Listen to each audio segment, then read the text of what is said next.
Okay, the last package we have here in terms of tool integration is Git Plus package.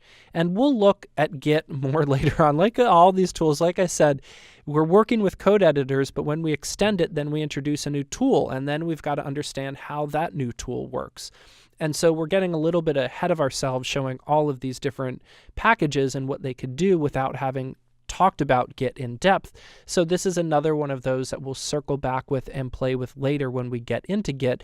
But basically, it allows you to do some shortcuts and automatically just easily click or type some quick things.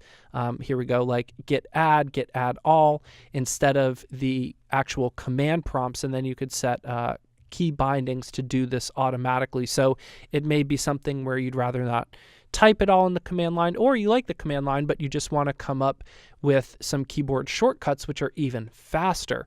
So we'll come back to this plugin package rather, when we come into talking about Git in more depth. But I do just want to mention that it's there. And if Git is something you're already comfortable with, go ahead and install this package and see how it changes your workflow and playing around with it.